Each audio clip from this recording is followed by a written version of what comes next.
E5 TV news కు స్వాగతం. ముందుగా హెడ్లైన్.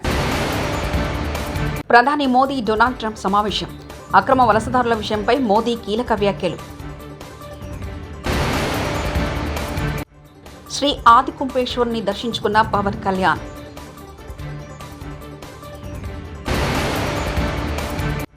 యాసిడ్ దాడి ఘటనపై సీఎం చంద్రబాబు సీరియస్. చెల్లికి అండగా ఉంటానన్న లోకేష్.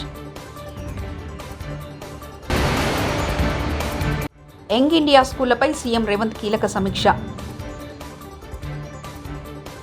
అమెరికాలో వైట్ హౌస్లో భారత ప్రధాని మంత్రి నరేంద్ర మోదీ డొనాల్డ్ ట్రంప్ మధ్య రెండు దేశాల ద్వైపాక్షిక సంబంధాల బలోపేతం కోసం కీలకమైన సమావేశం జరిగింది. ట్రంప్ అమెరికా 47వ అధ్యక్షుడిగా బాధ్యతలు చేపట్టిన తర్వాత ప్రధాని మోదీతో ఆయన మొదటిసారి సమావేశమయ్యారు. ఈ సమావేశంలో 6 దేశాల వాణిజ్య సంబంధాలను పెంచడం, సుంకాల సవరణ, భవిష్యత్తులో భారత్ అమెరికా వ్యూహాత్మక భాగస్వామ్యాన్ని బలోపేతం చేయడంపై చర్చలు సాగాయి. కాగా ప్రధాని మోదీతో పాటు ఈ సమావేశంలో భారత విదేశాంగ శాఖ మంత్రి ఎస్ జైశంకర్, జాతీయ భద్రతా సలహాదారు అజిత్ ధోవల్ కూడా పాల్గొన్నారు.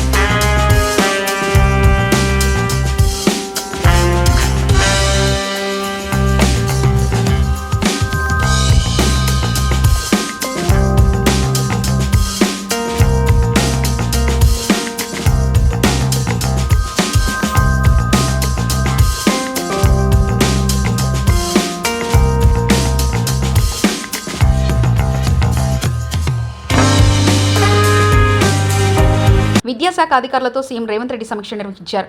ప్రతి నియోజకవర్గంలో నిర్మించతలపెట్టిన యంగ్ ఇండియా రెసిడెన్షియల్ స్కూల్ స్థలాల సేకరణ, ఇతర వివరాలపై అధికారులను సీఎం అడిగి తెలుసుకున్నారు. 100 నియోజకవర్గాల్లో నిర్దేశిత గడువులోగా పనులు పూర్తి చేసేలా ప్రణాళికలుండాలని సీఎం రేవంత్ సూచించారు. రెసిడెన్షియల్ స్కూల్స్ నిర్మాణానికి స్థలాల గుర్తింపు ప్రక్రియకు సంబంధించి వారం రోజుల్లో రిపోర్టు అందించాలని ఆదేశించారు. అన్నమయ్య జిల్లాలో యువతిపై ప్రేమోన్మాది యాసిడ్ దాడి ఘటనను ముఖ్యమంత్రి చంద్రబాబు నాయుడు తీవ్రంగా ఖండించారు. నిందితునిపై కఠిన చర్యలను ఆదేశించారు సీఎం. అన్నమయ్య జిల్లా గుర్రంకొండ మండలం ప్యారంపల్లి గ్రామంలో యువతిపై ప్రేమోన్మాది యాసిడ్ దాడి చేశారు. దీనిపై సీఎం స్పందిస్తూ నిందితుడిపై కఠిన చర్యలు తీసుకోవాలని అధికారులను ఆదేశించారు. బాధిత యువతికి మెరుగైన వైద్యం అందించేలా అన్ని చర్యలు తీసుకోవాలని సూచించారు. అలాగే బాధిత యువతికి, ఆమె కుటుంబానికి ప్రభుత్వం అన్ని విధాలా అండగా ఉంటుందని ముఖ్యమంత్రి చంద్రబాబు నాయుడు భరోసా ఇచ్చారు. నీళ్ల కోసం కాంగ్రెస్ ప్రభుత్వంపై పోరాటానికి సిద్ధమవుతామని సంగారెడ్డి జిల్లా పార్టీ ఎమ్మెల్యేలు, మాజీ ఎమ్మెల్యేలు, ముఖ్య నేతలతో సమావేశమైన మాజీ మంత్రి హరీష్ రావు. సంగమేశ్వర, బసవేశ్వర సాగునీటి ప్రాజెక్టులను కాంగ్రెస్ ప్రభుత్వం నిర్వీర్యం చేసింది. ఈ ఎత్తిపోతల పథకాలను పూర్తి చేసేదాకా కాంగ్రెస్ పోరాడుతుంది. రైతులకు మేలు జరిగేలా భవిష్యత్తు కార్యాచరణ చేపడతామని సంగారెడ్డి బీఆర్ఎస్ నాయకులతో హరీష్ రావు వ్యాఖ్యానించారు. దక్షిణాది పుణ్యక్షేత్ర యాత్రలో భాగంగా AP deputy CM Pawan Kalyan తమిళనాడులోని కుంభకోణంలో శ్రీ ఆదికుంభేశ్వరుని దర్శించుకున్నారు. ఆలయ సాంప్రదాయం మేరకు పవన్ కళ్యాణ్ ఆది వినాయకుడిని మొదట అర్చించారు. అనంతరం శ్రీ ఆదికుంభేశ్వరునికి ప్రత్యేక పూజలు నిర్వహించారు. అర్చకులు ఆయనకు స్వామివారి తీర్థప్రసాదాలు అందజేశారు. పవన్తో ఆయన తనయుడు అకిరానందన్, తిరుమల తిరుపతి దేవస్థాన బోర్డు సభ్యుడు ఆనంద్ సాయి ఉన్నారు. కుంభకోణ సందర్శనకు విచ్చేసిన పవన్ కళ్యాణ్కు భాజపా తమిళనాడు శ్రేణులు ఘన స్వాగతం పలికారు. పూలమాలలు, శాల్వాలతో భాజపా నాయకులు పవన్ను సత్కరించారు. తనను చూసేందుకు వచ్చిన తెలుగు విద్యార్థులకు పవన్ సెల్ఫీ ఇచ్చి ఉత్సాహపరిచారు. ரெண்டு மூணு விஷயத்தை நான் 2-3 டெம்பிள்ஸ்க்கு இது மாதிரி ஆயிடுச்சு. அடுத்து மகாராஷ்டிராவில் கூட அது நான் ரிக்வெஸ்ட் பண்ணேன். ஒரு ஆரம்பிக்க போகிறேன்னு சொன்னாங்க. இந்த ரிக்வெஸ்ட் நான் கண்டிப்பாக சென்ட்ரல் கவர்மெண்ட் ரயில்வே மினிஸ்டர் நான் திருப்பதி மாதிரி பழனியில் இந்த மாதிரி ஒரு ஸ்பெசிலிட்டி செய்யலாம்ங்கிற மாதிரி உங்களுக்கு ஏதாவது ஐடியா இருக்கா சார்? இல்லை, நான் இப்போ திடீர்னு நான் சொல்ல முடியல. இது ரொம்ப திவ்யமான க்ஷேத்திரம். இது கண்டிப்பாக திருப்பதி லெவல் இருக்கணும். அது என்னென்ன பண்ணணும், அது ஒரு பக்தராக நானும் என்ன பண்ணணும்னு யோசித்து என்னோடய ஃப்ரெண்டு நண்பர் இவர் நான் அனுப்புகிறேன். நான் கொஞ்சம் ஒரு மாதத்துக்கு 2 மாதத்துக்கு அப்புறம் அனுப்பிட்டு எல்லாம் 6 சுப்பிரமணியன் முருகன் கோயில் இருக்குது. எல்லாம் என்னென்ன பண்ணணும், அது அப்புறம் ஒரு பிளான் லைக் நான் கொடுக்க சொல்கிறேன். ஸோ கண்டிப்பாக எந்த அளவுக்கு நான் பண்ண முடியும் கண்டிப்பாக நான் அது நான் முதல்லேருந்து நான் அதுக்கு முன்னாடி நான் நடக்கிறதுக்கு முன்னாடி 2.5 வருஷம் முன்னாடியே நான் சொல்லிட்டேன். தப்பு நடந்துகிட்டே இருக்குது. ஸோ அது ஃபைனலாக அது அவருக்கு பனிஷ்மெண்ட் கிடைக்கிறது, கல்பிட்ஸ் யாருன்னு தெரிஞ்சு போச்சு, அது சந்தோஷம். அது கடவுள்கிட்ட யாருமே இந்த மாதிரி பண்ணக்கூடாது. அது அந்த மாதிரி பண்ண எது இருந்தாலும் சார் தப்பு நடக்கிறது பார்க்காம இருக்கக்கூடாது. அது வெளியே வந்து நம்ம அது கடவுளுக்கு நிற்கணும், தப்பு நடக்காம. தமிழ்நாடு யாத்திரை எப்படி சார் இருக்கு? தமிழ்நாடு யாத்திரை உங்களுக்கு எப்படி? நான் ரொம்ப ரொம்ப சந்தோஷமா இருக்கு. இது நான் முதல் வாட்டில் இதுக்கு ஒரு 10-12 வருஷத்துக்கு முன்னாடி தான் இப்படியே போயிட்டேன். அது அந்த டைம் தெரியல. பட் இது ரொம்ப சந்தோஷமா இருக்கு. இது தேசத்துக்கு நம்ம தமிழ்நாட்டுக்கு நல்லது நடக்குது. இது நான் எங்கே போனாலும் சரி கடவுள்கிட்ட என் பற்றி நான் கேட்கறது இல்லை, மக்களுக்கு நல்லதாகணும். நான் எந்த இடத்துக்கு ரைட் ஃப்ரம் நான் குழந்தையா இருக்கிறது டைம்லேருந்து நான் எப்போவுமே மக்கள் நல்லதாக இருக்கணும், அதுதான் ப்ரேயர். அது தவிர எதுவுமே இருக்கு. இப்போ மத்திய அரசு வந்து வக்ஃபு மசோதா தாக்கல் பண்ணியிருக்காங்க. மத்திய இந்தியா முழுவதும் இப்போ பிரச்சனை ஏற்படுத்திருக்கு. அது பார்த்துட்டு ஒரு டீப்பான சப்ஜெக்ட். அது அது முன்னொரு இடத்துல நான் பேசுகிறேன். என்ன சார் என்ன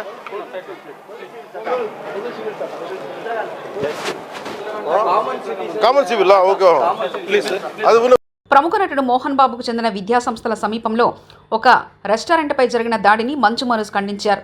బౌన్సర్ల సమస్య గురించి గతంలో నేను ఫిర్యాదు చేశాను. పోలీస్ అధికారులు వెంటనే స్పందించి నాడు చర్యలు తీసుకున్నారు. ఈ దాడి గురించి నాకు గురువారం కాల్స్ వచ్చాయి. బౌన్సర్లు ప్రతి ఒక్కరిని భయభ్రాంతులకు గురి చేస్తున్నారు. గొడవైన వెంటనే సీసీటీవీ ఫుటేజ్లు తీసుకెళ్లిపోయారు. ఇక్కడ జరుగుతున్న విషయాల గురించి కొంతమంది విద్యార్థులు నాకు లేఖ రాశారు. దానిపై నేను ప్రశ్నించడం మొదలుపెట్టాక నాపై లేనిపోని అబాండాలు వేస్తున్నారు. పైగా వాటిని కుటుంబ వివాదాలని చెప్తున్నారు. నా కుటుంబంలో మహిళలను టార్గెట్ చేశారు. ఇది ఆస్తి గొడవ కాదు, ఆత్మగౌరవానికి సంబంధించిన విషయమని మనోజ్ అన్నారు. టైం స్పెండ్ చేసి ఈవినింగ్ ఫంక్షన్ చూసుకొని అక్కడ ఆ ఫంక్షన్లో కూడా నేను మాట్లాడడం జరిగింది, తొక్కుదామని చూస్తున్నారని. ఎందుకురా వీడు ఆడియో ఫంక్షన్కి వచ్చి ఇది ఒక ట్రైలర్ టీజర్ లాంచ్కి వచ్చి ఒక మంచి మూవీ ఫంక్షన్కి వచ్చి ఎందుకు ఇది అన్నాడు.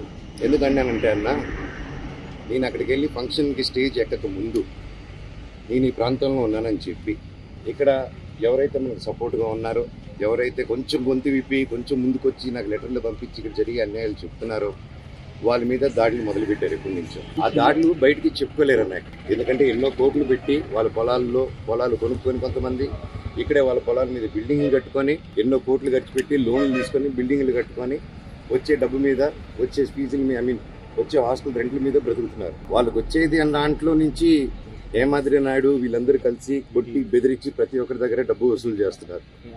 పర్ స్టూడెంట్కి ఇంత అని చెప్పి ఈ కంప్లైంట్స్ నాకు వచ్చింది.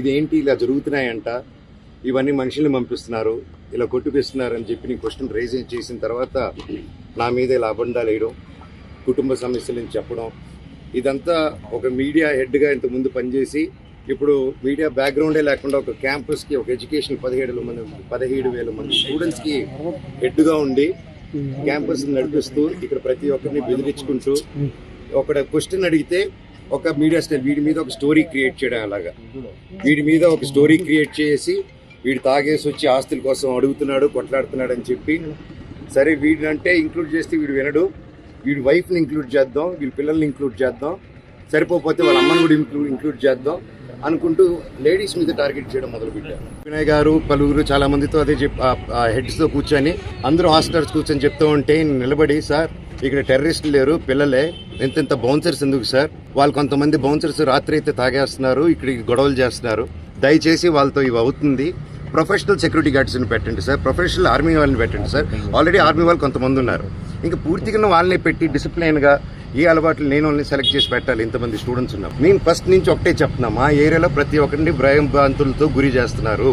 సో మళ్ళీ చెప్తున్నాను, ఇక్కడ వీళ్ళని ప్రతి ఒక్కరిని ఇప్పుడు ఈరోజు కొట్టు మూసుకొని పారిపోయాడు, వీరు నోటీస్ చేస్తే నేను గొడవ అయిన వెంటనే సీసీటీవీలు లాక్కొని వెళ్ళడం, హైదరాబాద్లో కూడా నా ఇంట్లో నుంచి సీసీటీవీలు లాక్కొని వెళ్ళడం, ఎక్కడే గొడవ జరిగినా సీసీటీవీలు లాక్కున్నా. సో ఇది ఆనవాయితీ అయిపోయింది. దయచేసి నేను రిక్వెస్ట్ చేస్తున్నాను, ఎమ్మెల్యే గారిని కూడా నేను ట్రై చేశాను, సార్ నాని గారు మీకు నమస్కారం, ఇక్కడ ప్రజలందరికీ మీ సపోర్ట్ కావాలి sir, we're doing a good governance, ఇక్కడ మన వాళ్ళకి ప్రతి ఒక్కరికి సేఫ్టీ కలిగండి సార్, ప్రతి ఒక్కరికి మీరు ధైర్యం ఇవ్వండి.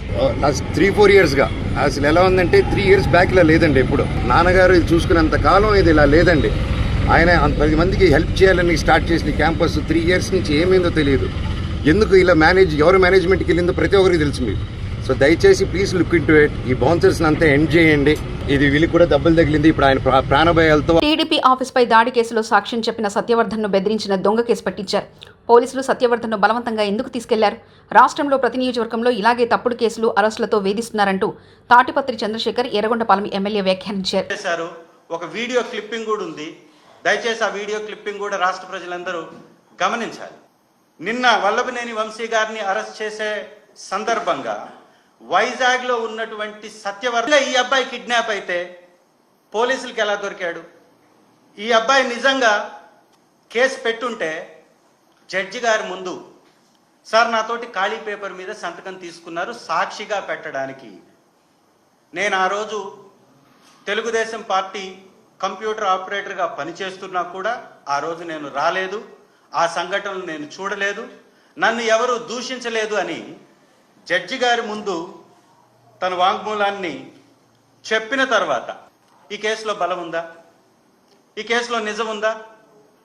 వీరు పోలీసులు వ్యవహరిస్తున్నటువంటి తీరు ఇది ఆక్షేపణీయమా కాదా? పోలీస్ వారికి వారే వచ్చి నేను కిడ్నాప్ అయ్యానని చెప్పినట్లుగానైతే, నేను కేసు పెట్టాను అనేది సత్యవర్ధన్ చెప్తుంది నిజమైతే ఈ అరెస్ట్ ఎందుకు జరిగింది? పోలీసులు ఎందుకు అతన్ని ఆ విధంగా బలవంతంగా తీసుకొస్తున్నారు? అంటే ఇది పక్కా ప్రణాళికతోటి వీరు పన్నినటువంటి పన్నాగం అని ఇట్టే అర్థమవుతుంది. కేసులు ఎలా పెట్టాలో వీరే నిర్ణయిస్తారు, విచారణ ఎలా సాగాలో వీళ్ళే నిర్ణయిస్తారు, వారికి ఎలాంటి శిక్షలు పడాలో అది కూడా తెలుగుదేశం పార్టీ వారే నిర్ణయిస్తారు. ఒకవేళ ఎవరైనా కానీ న్యాయశాఖలో వారు అక్కడ ఉన్నటువంటి పరిస్థితిని బట్టి న్యాయంగా ఎవరైనా కానీ ఆ కేసులో జడ్జిమెంట్ కానీ ఇస్తే వీరి అహంభావం దెబ్బతింటుంది. చంద్రబాబు నాయుడు గారికి, లోకేష్ గారికి, పవన్ కళ్యాణ్ గారికి తీవ్రంగా కోపం వచ్చేస్తుంది ఆ వ్యవస్థల మీద.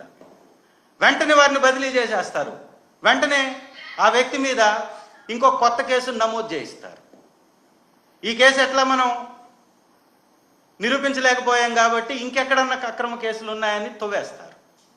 అంటే ఇంత దుర్మార్గం, ఇంత నీతిమాలిన పరిపాలన 40 సంవత్సరాలు రాజకీయాల్లో ఉన్నటువంటి వ్యక్తికి ధర్మమేనా? న్యాయ వ్యవస్థలకు సమాధి కడుతూ చట్టాన్ని కాపాడాల్సినటువంటి ఈ ప్రభుత్వాన్ని అడ్డం పెట్టుకొని చట్టాలను నిర్వీర్యం చేస్తూ పోవడం అనేది ఇది ఎంతవరకు సమంజసం అనేది ఒకసారి ప్రతి ఒక్కరు గమనించాలి. ఒక చిన్న ఎగ్జాంపుల్, నేను వల్లభనేని వంశీ గారిని అరెస్ట్ చేసినట్టే నా నియోజకవర్గంలో కూడా సిద్దిన్నపాలెం అనేటటువంటి ప్రాంతానికి సంబంధించినటువంటి సుబ్బయ్య అనే బీసీ సామాజిక వర్గానికి చెందినటువంటి వ్యక్తిని దాదాపుగా ఎలక్షన్ అయిపోయిన వెంట నుంచి దాదాపు ఈ 9 నెలల నుంచి 8-9 సార్లు పోలీస్ స్టేషన్కి పిలిపించటం, ఒకసారి 41A నోటీసు ఇచ్చి ఇంటికి పంపించటం, ఇంకొకసారి పిలిపించి పోలీస్ స్టేషన్లోనే గుండెల మీద తన్ని అక్రమంగా అరెస్ట్ చేసి ఎస్ఐలు, సిఐలు అక్కడే ఉండి తన మీద దాడి చేయడం, తన్ని కొట్టడం. మళ్ళీ రైతు అప్పు తీర్చలేదని బ్యాంకు అధికారులు ఇంటి గేట్ను తీసేస్తే మరి వేల కోట్లు తీసుకున్న వారిని ఏం చేస్తున్నారని ప్రజలు మమ్మల్ని నిలదీస్తున్నారంటూ మంత్రి తుమ్మల నాగేశ్వరరావు వ్యాఖ్యానించారు. అంటే మరి వేల కోట్లు తీసుకున్న వాళ్ళకి ఏం చేస్తున్నారని ప్రజలు మమ్మల్ని అడుగుతున్నారు. ప్రధాని మోదీ డొనాల్డ్ ట్రంప్ సమావేశం, అక్రమ వలసదారుల విషయంపై మోదీ కీలక వ్యాఖ్యలు. శ్రీ ఆదికుంపేశ్వర్ని దర్శించుకున్న పవన్ కళ్యాణ్.